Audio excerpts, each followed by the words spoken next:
la tragédie qui a changé ma vie pour toujours. Salut, c'est Nathalie Blangero de Femme Moderne Épanouie et dans cette vidéo, je vais te raconter comment en fait j'ai découvert que je ne connaissais pas la véritable liberté jusqu'à ce que je perde mon compagnon et que je réalise pour la première fois que j'étais à un tournant essentiel de ma vie. Pourtant, des tournants dans la vie, j'en ai beaucoup eu. Simplement, je n'ai pas eu la lucidité de les voir. J'ai continué la route sur laquelle j'étais pour finalement m'apercevoir que ça ne correspondait absolument pas à ce que je voulais faire. 15 années auparavant, j'étais dans une situation très délicate. Je venais de me séparer, j'avais une petite fille de 3 ans et demi. Mon contrat de travail s'était terminé, je n'avais donc pas d'emploi.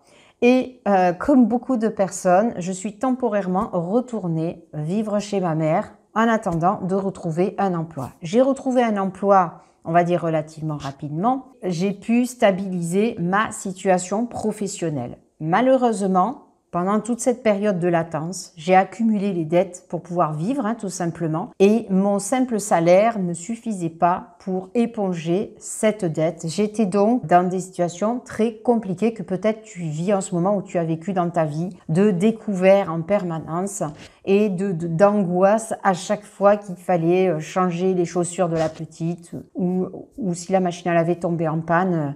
Quelle angoisse, je n'avais pas assez d'argent de côté pour pouvoir pallier à cela. Tu imagines donc l'état de stress dans lequel je vivais. J'étais sans arrêt angoissée, stressée. À cette époque-là, je me rongeais beaucoup les ongles. Et puis comme beaucoup de gens, je mangeais mes émotions, je grignotais pas mal. J'étais un petit peu tendue également avec ma fille. C'était très compliqué. Et dans ce contexte-là, je l'ai rencontré. J'ai rencontré un homme qui a changé ma vie puisque il m'a réconcilié avec moi-même, il m'a apporté cette sérénité, cette sécurité dont j'avais besoin. Au niveau familial, j'avais retrouvé un équilibre. Nous avons instauré une vie familiale qui, pour moi, était presque idéale. Vu de l'extérieur, je n'avais pas le droit de me plaindre, j'étais heureuse. Je n'avais plus de problèmes financiers, j'avais la sécurité, plus besoin de se poser la question « il faut changer les chaussures de la petite, comment je fais ?» Non, ça faisait partie du budget normal de la maison.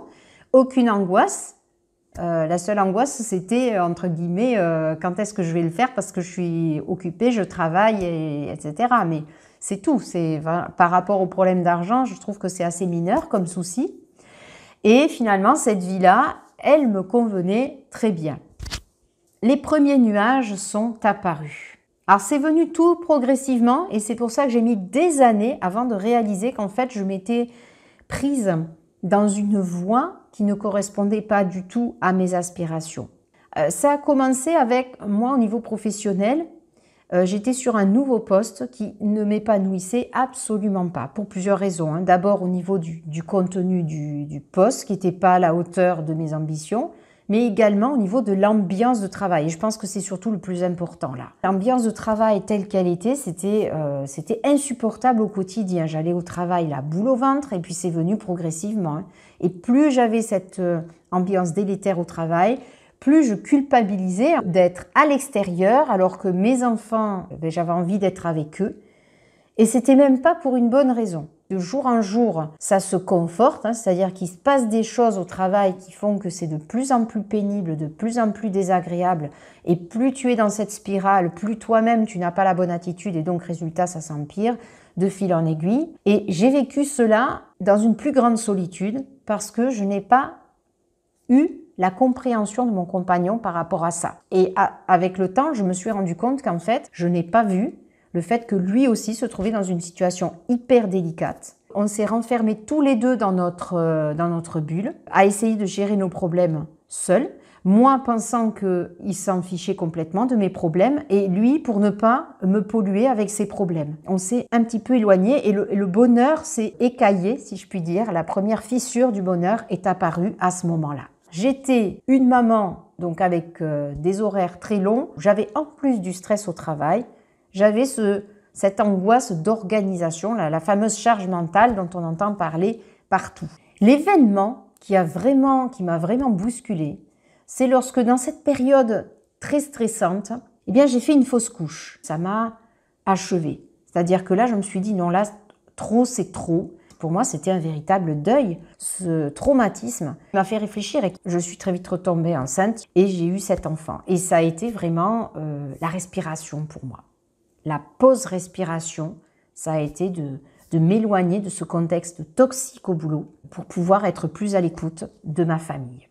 Et c'est pendant cette pause maternité que j'ai pris la décision de ne plus retourner travailler dans les mêmes conditions. J'ai commencé à chercher comment est-ce que je pourrais faire pour avoir une source de revenus et une activité intellectuelle et à la fois être libre d'organiser mon planning et mon temps comme je le veux pour être plus présente pour ma famille et pour mes enfants. Et j'ai trouvé ce que je fais aujourd'hui, c'est de travailler de la maison, d'être là. Mes enfants vont bientôt arriver de l'école. Ils ne vont même plus à la cantine. Et pour moi, c'est ça, le bonheur. Le bonheur, c'est de pouvoir organiser sa vie comme on veut, mais sans renoncer à une réussite professionnelle. Et pour arriver à ce résultat d'aujourd'hui, le chemin a été très très long. Puisque si on en revient à l'époque où j'ai fait ma pause maternité, j'ai commencé à dire « Eureka, j'ai trouvé ce que je vais faire », le chemin a été super long. Parce que j'ai commencé, je me suis formée, je me suis lancée, je me suis plantée. Et ça, plusieurs fois. Je me suis formée, je me suis lancée, je me suis plantée. Je me suis formée, je me suis lancée, je me suis plantée. Et dans cette ambiance-là, les ricanements de la famille. Ah ah ah, on te l'avait bien dit, ce que tu fais, ça n'a aucun avenir. Tu penses que les autres réussissent, mais en fait non, c'est du pipeau, ils te montrent bien ce qu'ils veulent bien te montrer, c'est pas vrai, personne n'y arrive. Cherche un vrai boulot, il n'y a que comme ça que tu vas y arriver. Jusqu'à ce qu'un jour, cette fameuse tragédie survienne. Mon compagnon est tombé malade, il en avait plus pour très longtemps. Et là, j'ai senti le stress monter, puisque j'avais pas encore réussi. Et là, j'étais dans la phase, je me forme, je me lance. Et inconsciemment, j'attendais de me planter. Et c'est pour ça, en fait, que je me plantais à chaque fois. J'étais au pied du mur. J'allais dire, tu vas te retrouver toute seule dans quelques mois. Tu n'as plus cette bouée de sécurité. Tu vas pas avoir le choix si tu ne réussis pas dans ce que tu entreprends. Tu vas devoir retourner au travail. Et pourtant, tu t'es promis à toi-même de ne pas retourner au travail. Mais comment faire? Qu'est-ce qu'il fallait faire? Ça m'a donné cette énergie de réussir à amorcer quelque chose qui était viable. C'est là que ça a commencé à fonctionner. En fait, ton mental, c'est ce qu'il y a finalement de plus important dans la façon dont les choses que tu entreprends évoluent. Et là, c'est un exemple flagrant. Il a fallu que je sois vraiment au fond de ce trou, de me dire, tu n'as pas le choix maintenant, c'est soit tu réussis, soit tu arrêtes. Et comme je ne voulais pas arrêter, j'ai fini par réussir quelque chose qui m'a permis, et qui me permet encore aujourd'hui, de ne pas reprendre le chemin du bureau. C'est un petit peu mon épouvantail, ça. Attention, quand j'ai un petit coup de mou, même aujourd'hui, c'est attention, tu vas reprendre le chemin du bureau si tu continues comme ça.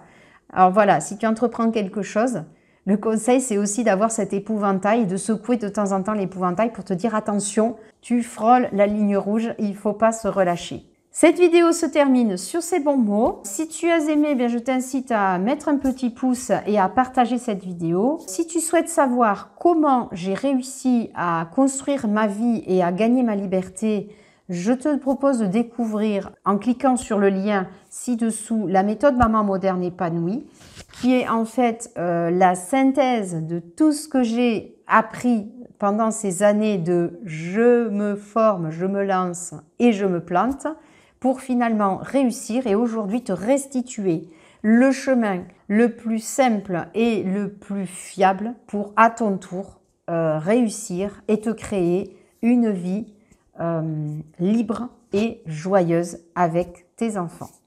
Ciao!